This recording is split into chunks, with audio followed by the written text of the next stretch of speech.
L'œuvre de Mallarmé a récemment donné lieu à une réévaluation critique de première importance.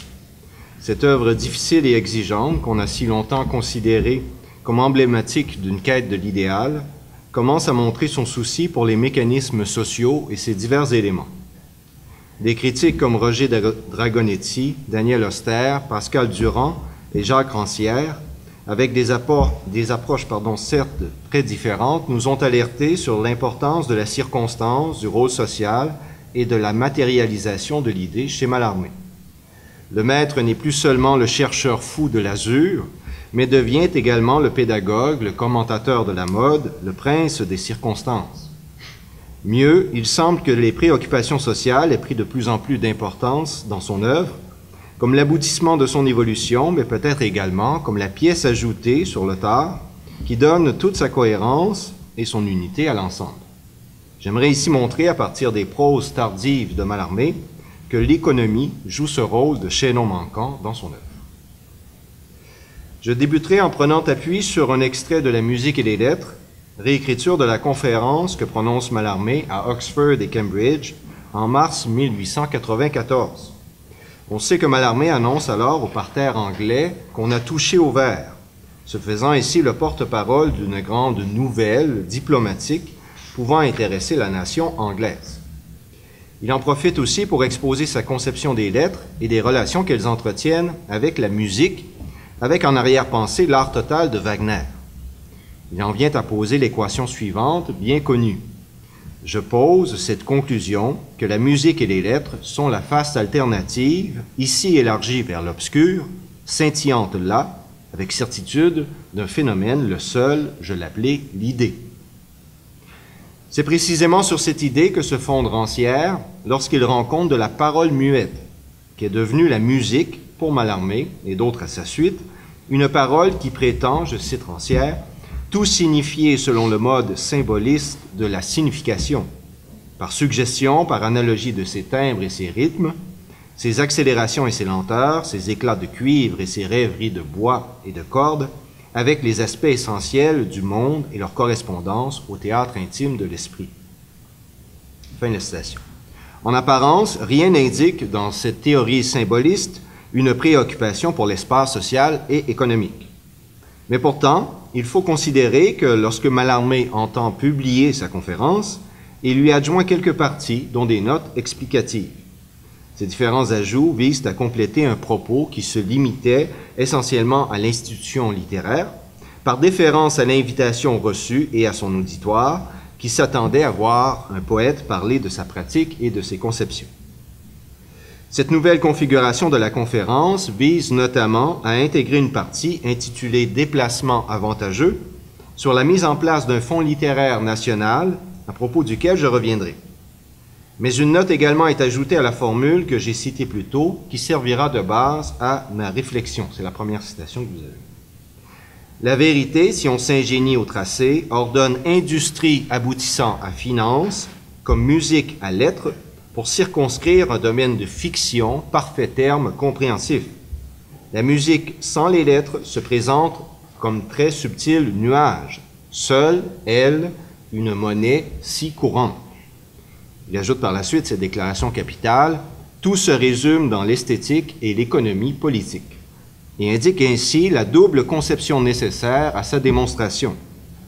L'esthétique et l'économie politique sont les deux éléments de sa réflexion qu'un terme peut encore synthétiser, suivant l'équation déjà citée, soit la fiction, parfait terme compréhensif. J'aimerais, avant de poursuivre, soulever une ambiguïté qu'on pourrait percevoir dans la formule mallarméenne. En effet, toujours selon Rancière, la musique devrait représenter l'art le plus immatériel et le plus intérieur, qui représente non les choses, mais les idées qui les fondent, se coupant alors de toute valeur référentielle. Suivant cela, son association avec l'industrie semble contradictoire, surtout en regard de la finance. Le sens commun tendrait plutôt à considérer l'industrie comme une transformation des matériaux en choses tangibles et monnayables, et la finance comme une représentation abstraite de ces choses par une monnaie, un crédit ou une valeur fiduciaire. L'art de l'abstraction qu'est la musique semblerait donc devoir s'associer plutôt à la finance. Mais j'ai noté plus haut, sciemment et brièvement, que la musique était aussi pour Rancière un art de l'intériorité, qui la rend muette, car elle ne sait pas amener à la clarté ses idées, qu'elle exprime certes, mais qu'elle est incapable de nommer. Cette clarté et cette nomination venant à manquer, la musique ne saurait produire des signes propres à l'échange, puisque les valeurs restent silencieuses, tuent. Les représentations de la musique ne sauraient devenir monnaie courante comme les lettres. Or, c'est bien cette dernière interprétation que retient Mallarmé, dont l'œuvre, à plusieurs reprises, symbolise l'industrie par la fosse, celle que des ouvriers anonymes creusent pour l'érection des usines et des édifices, pour le percement des routes et des chemins de fer. Il y voit là un exemple parfait d'une activité en pure perte, déplacement de la terre en vue d'un trou qui symbolisera la mort dans lequel l'ouvrier, déjà anonyme, s'enfonce de plus en plus, en vue d'instaurer un édifice qui n'aura aucunement la forme d'un trou, et tout cela au profit d'un autre individu, patron ou président. Le passage de l'industrie à la finance ne se marque pas d'une transformation du matériel à l'immatériel, ce que nie l'analogie du couple musique-lettres.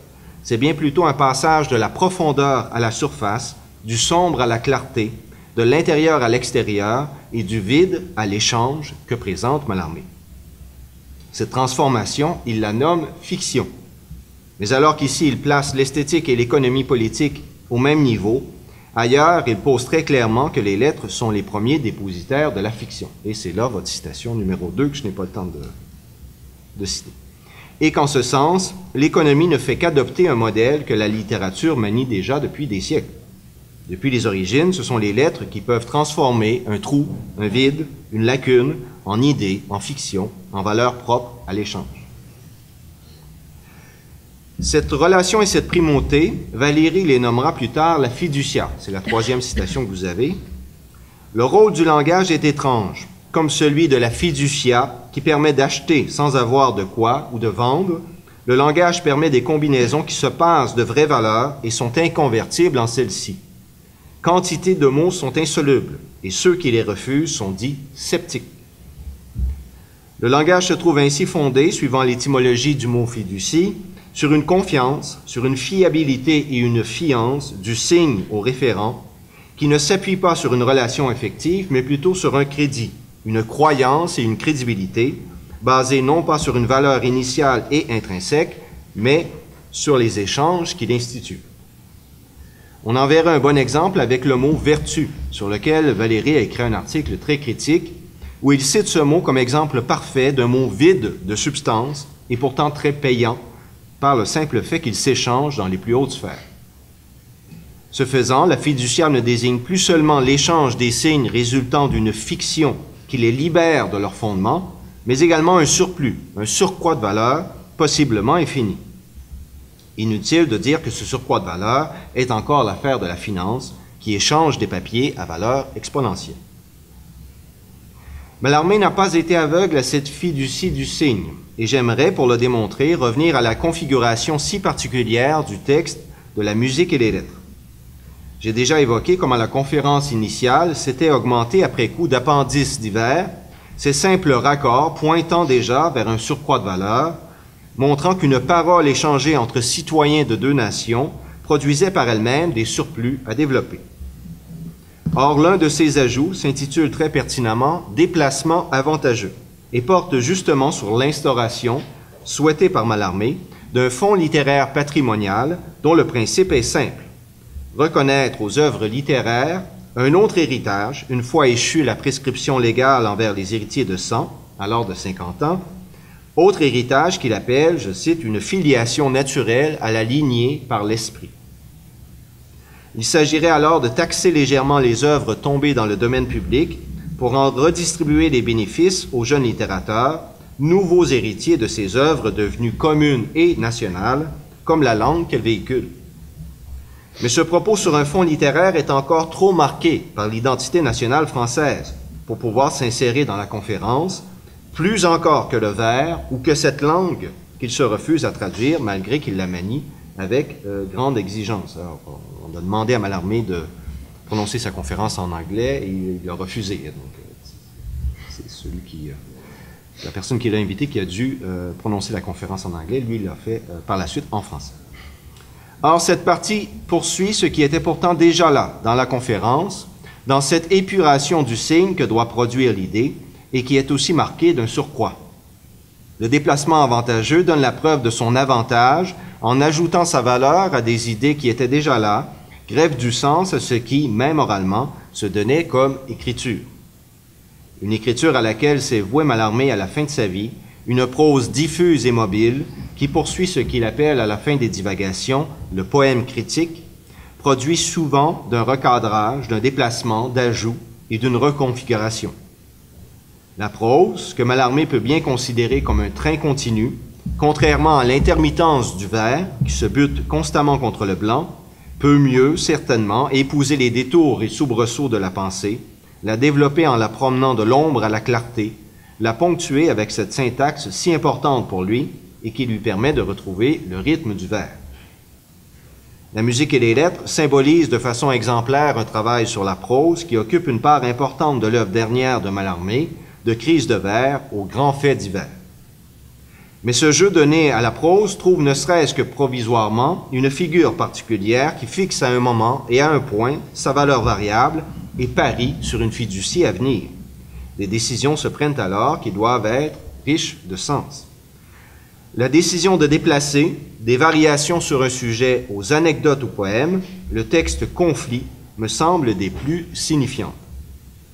Aujourd'hui, dernier de la section de poèmes en prose qui ouvre les divagations, répondant alors au poème initial, intitulé « Le phénomène futur », il a d'abord été perçu par Mallarmé comme un de ses articles qu'il rend à la Revue Blanche pendant l'été 1895, soit l'année suivant sa réécriture de la musique et des lettres.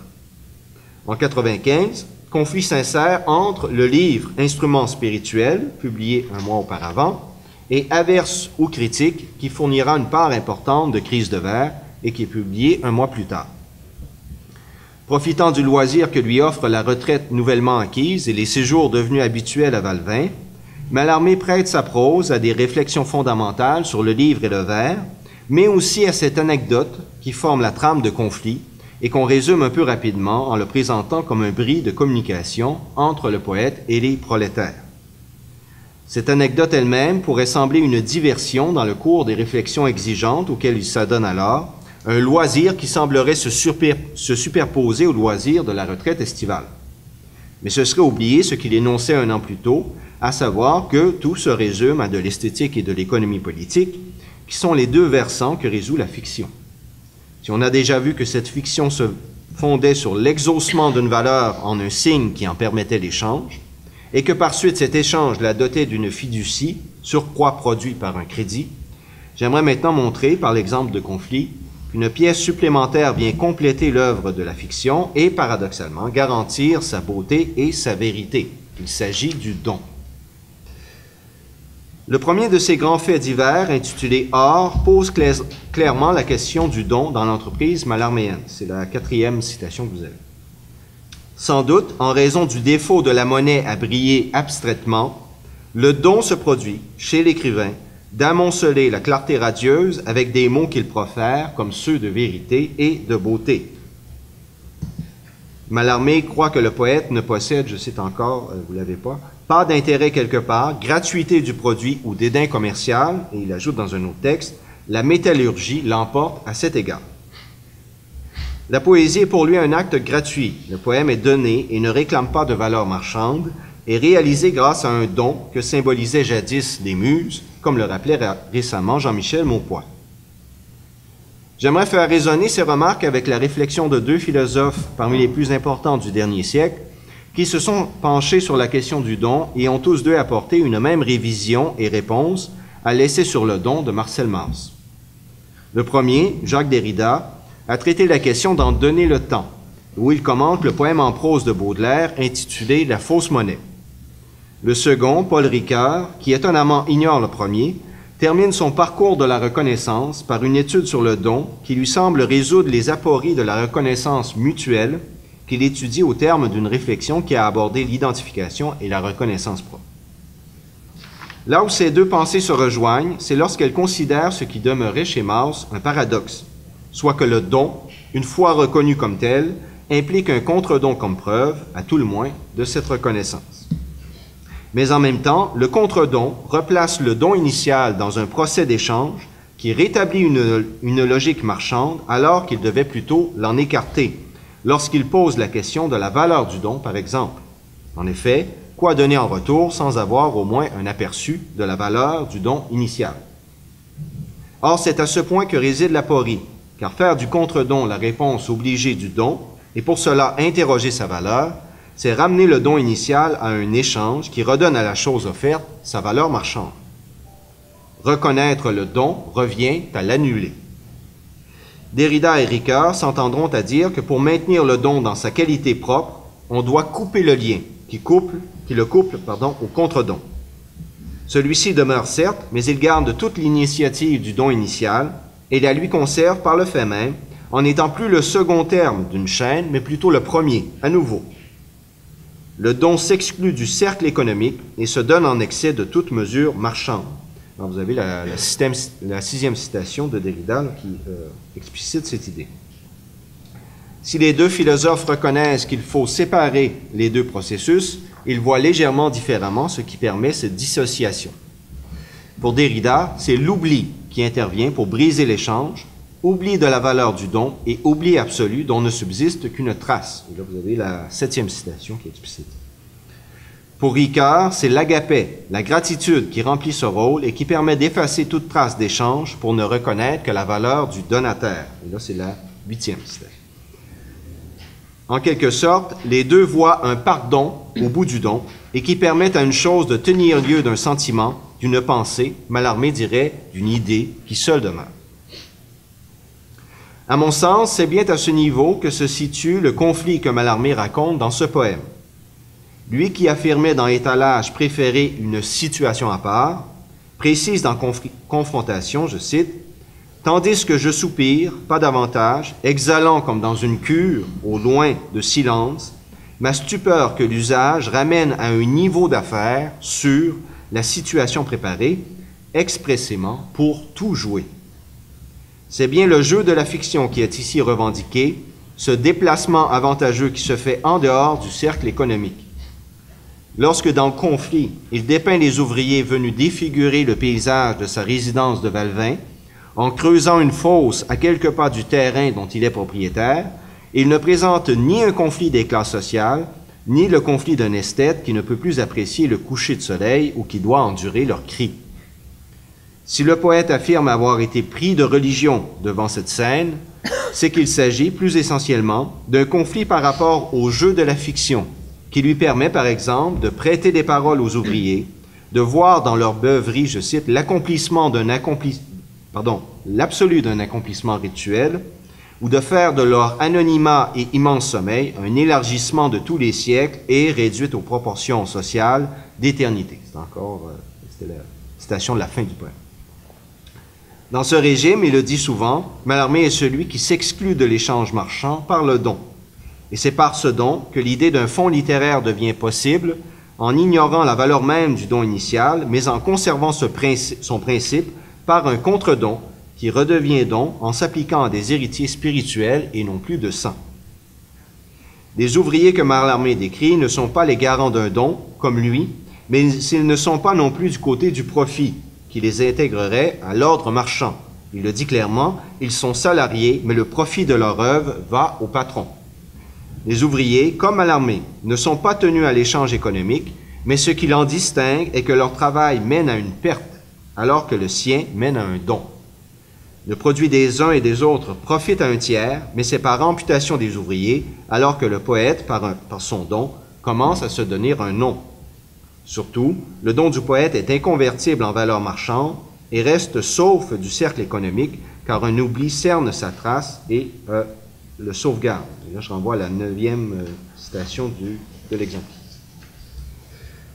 C'est ce conflit que Mallarmé dépeint lorsqu'il évoque la tombe que creusent les ouvriers, leur propension à se confondre entre soi et à s'indifférencier par des paroles banales ou une ivresse qui les couche à même la terre. Selon une observation de Derrida, ils ne sont pas dans le don tant que l'écriture leur est indifférente. C'est la 10e citation.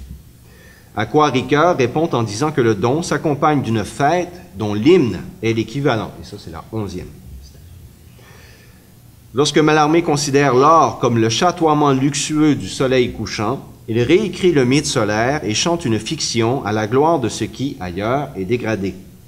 Et lorsqu'à la fin de conflit, il insiste sur le fait que ses ouvriers se nomment, je cite, selon les mers ou la province, c'est bien une perte d'humanité qu'il pointe, une dépersonnalisation qui lui semble plus irréductible que toute autre, où toute reconnaissance a justement disparu pour contrer une objection toute légitime lorsqu'il parle d'appeler selon les mers, c'est avec les prénoms. Et selon la province, évidemment, c'est... Celui qui disait au sortir d'une crise spirituelle où il avait rencontré le néant « Je ne suis plus Stéphane Mallarmé que tu as connu », qui défendait la disparition élocutoire du poète, afin justement de laisser libre cours, libre jeu à la fiction et aux mots auxquels il veut donner l'initiative, il réalise que la dépersonnalisation peut également se solder par une carence de mots, une ignorance des mécanismes d'échange, de fiducie et de dons, qui font des ouvriers, je cite encore le texte, non des officiants, mais des victimes. Lui qui cherche une fiction, il réalise à la fin de sa vie qu'une perte peut en être l'envers dramatique. Merci.